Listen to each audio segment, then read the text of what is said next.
Welcome, sports fans. Thanks for joining us. With Steve Kerr and Clark Kellogg, this is Kevin Harlan. And it's time for NBA basketball on 2K Sports. In the last meeting for these two teams, the Lakers were handed a loss when they went up against Chicago. Let's check out Chicago's starting lineup. Luol Deng, Carlos Boozer, and Joakim Noah, the front line. Heinrich and Rip Hamilton in the back. And for the Lakers, the Black Mamba, Kobe Bryant, and Metta World Peace are the 2 and 3. Howard is out there with Earl Clark, and it's Nash in at the 1 spot. Well, there's some very popular destinations for free agents around the league. Chicago, New York, Miami. But for me, the Lakers are still the premier market for players. You know, big city, a history of winning with the Laker organization, and fantastic weather, of course. That's a gut punch right there, Clark. Cough up the ball at one end and get beaten on the break at the other. Yeah, that really hurts. That's painful.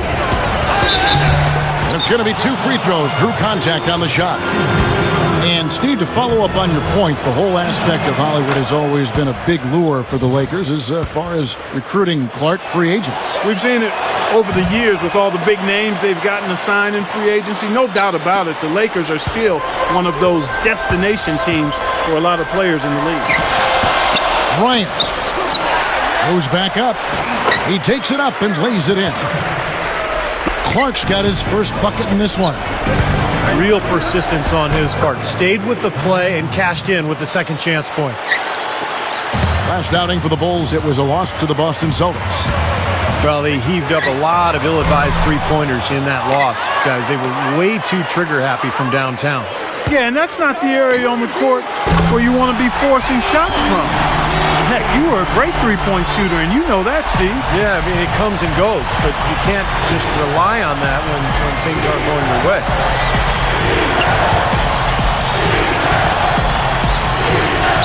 You know, guys, I think what makes Steve Nash amazing is we know he's one of the great passers in the history of the NBA. He might be the best shooter of all time. When you look at the numbers, that would be the case. And you don't normally say that about a guy who's a pure point guard. Well, he's one of their anchors at the offensive end, guys, because he can make plays like that all the time.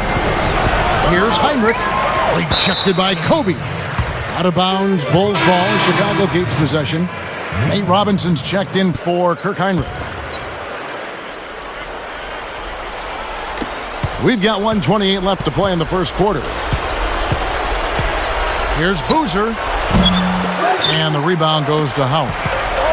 And one thing I think that bears emphasizing with Steve Nash is what a force he is offensively. You know, Clark, sometimes we get locked into just scoring, but Nash, between his shooting and his passing, really lifts the entire offense. Well, he controls the flow of a team offensively too, Steve, and I think sometimes that's overlooked. You know, you look at points and assists, how your team paces and plays offensively is usually due to the point guard. The Lakers making a switch here. Jameson's checked in. Latrey, offensive rebound, deflects the pass, stolen by Robinson. Here's Gibson. No luck, so the Lakers will take it the other way. Last game matched up with the Clippers, a tough loss there. Overall, offensively, it was not pretty for them in that game. Obviously, Clark, I guess when you look at the final score, that's pretty clear. Yeah, they had to be extremely frustrated by their effort or lack thereof at the offensive end of the floor. It just wasn't there. Deng dishes to Noah. A rebound by the Lakers.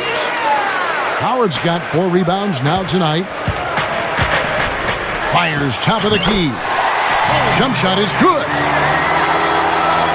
Now Gibson. Right now averaging 7 points a game. Lets it go with a 3. Bryant with the rebound. 1 second left. No good on that last second attempt there. The scoring fast and furious as we end the first quarter. Lakers lead by 6. And the second. And now the second quarter just getting set to start. And taking a look at the Lakers' performance here, Clark and Steve, what have they been doing or not doing in the game? And that first quarter was all about pace, guys, because this club really got out into transition, and that's how they've built this lead. They like to play fast, and they're doing a nice job filling the lane. And a moment now to reset the lineups, courtesy of Gatorade, all fueled up for the second quarter of basketball. So the Bulls 5 right now. Gibson and Boozer in the middle. Bellinelli is out there with Heinrich, and it's Butler in at the 3 spot. You know, the Bulls have been a regular fixture in the playoffs since joining the league, literally. I mean, with the help of Michael Jordan, they have become, along with the Celtics and Knicks, one of the most storied franchises in the Eastern Conference. Looking at who's out there now for the Lakers. Kobe comes in for Meeks, and Darius Morris subs in for Steve Blake. So Chicago going with an almost entirely new group here. Joakim Noah, he's checked in for Boozer. Bang comes in for Jimmy Butler. Richard Hamilton's checked in for Marco Bellinelli. And Nate Robinson is subbed in for Kirk Heinrich. Steve Nash, he's checked in for Darius Morris. And a change for the Bulls. Bellinelli, he's checked in for Richard Hamilton. And with 6 banners hanging up in Chicago, the city has really cultivated a lot of pride and winning tradition here with the Bulls. And, you know, Steve, that goes a long way. You were a Bull player at one time. You know all about that pride. Yeah, no better place to play in the NBA than Chicago. When you're winning, the whole city loves it. Obviously, Michael Jordan was the main reason for that era. But so much history now for the Bulls, and they sell out game after game. Unbelievable fan support. How about the soft hands right there to make that catch and lay in? Not sweet. Yeah, not the most forceful finish, Clark, but on an alley-oop, it's usually a little bit more strength. Yeah, gentle is okay, though. And that was nice, too. That was a finesse finish that got the job done. If he gets a glimpse of an opening, he's going to take it right to the rim. And the first time out of the game called for Chicago. And you look at Bulls head coach Tom Thibodeau, considered by a lot of people to be the architect of the defensive philosophies that have been embraced by most of the league. And that is loading the strong side of the floor in the half court, kind of zoning up, basically, and then sending the ball handler baseline into help down on the block. Well, Steve, going back to Coach Tom Thibodeau, our listeners might say, well, he's only been a head coach for a couple of years. How could you be so influential? But prior to that, he was an assistant coach in the NBA for 2 decades and really built a nice reputation.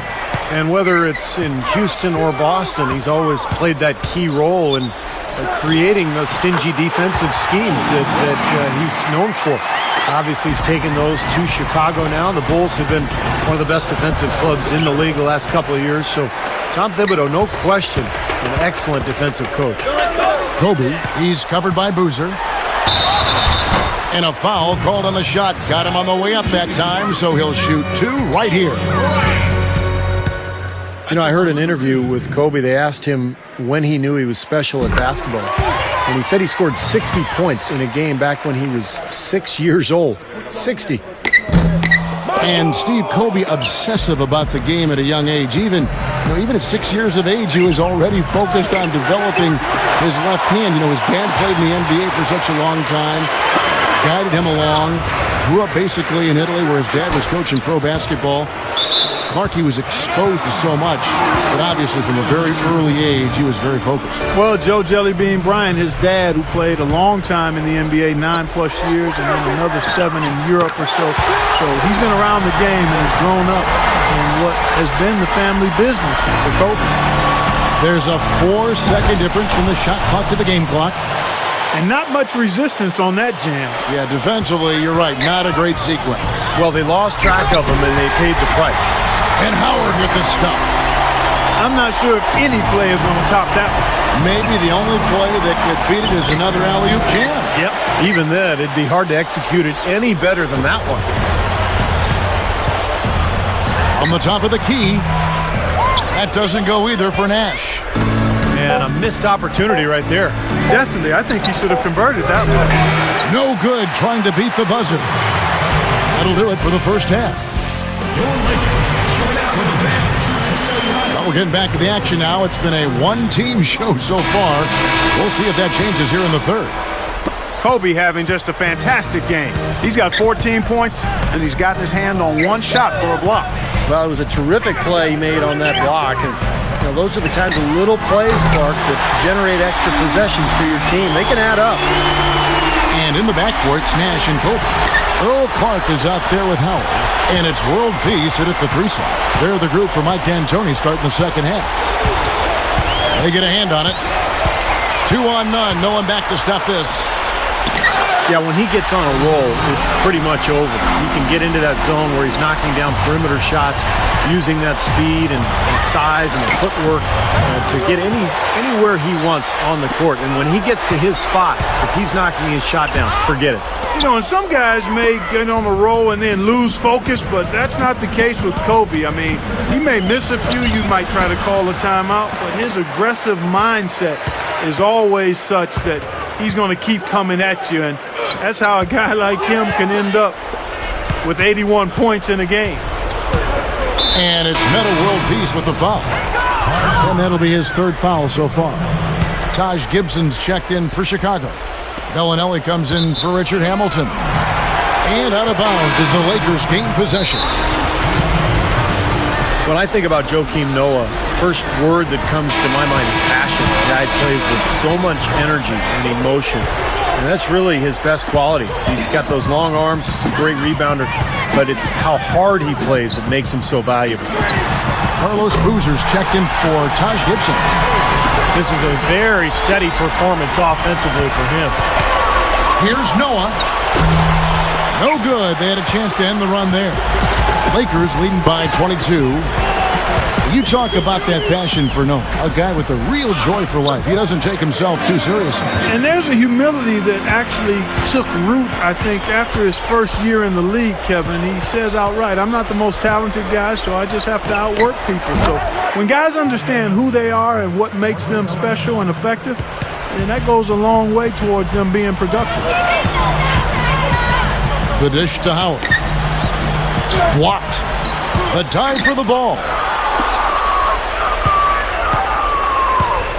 Outside Boozer. First trip to the line for him here. And fellas, I think you have to like his improvements over his free throw numbers from a year ago. It's not a significant number or a huge amount, but it's improvement nonetheless. You know, guys, it's interesting. Carlos Boozer has been criticized at times in Chicago. Some fans felt that he wasn't living up to the big contract that he received, but he's still an excellent offensive player. You just can't really count on him as a weak side defender, but as a scorer and as an assist man, he can get the job done. Had a pretty good look at the basket, but defensively they did a nice job rotating, forcing the miss. Lakers leading by 21.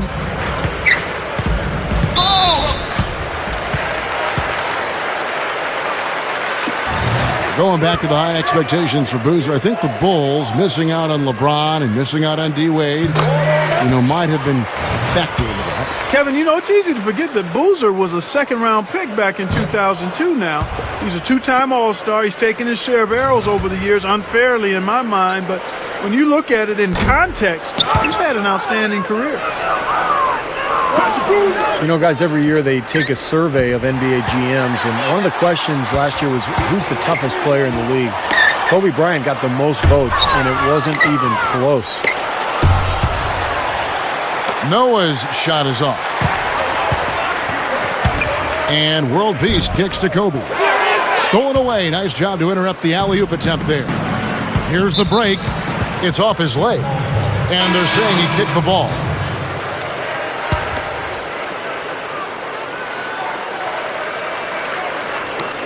Just 4 seconds left to play in the third. And Kobe Bryant gets the whistle that time. So that will be his second foul of the game. We're in the bonus. We'll go to the line to shoot 2. So he gets them both. And here's Jamison. Gets it off. No good on the buzzer beater. And as we conclude the third quarter, pretty much a blowout. It's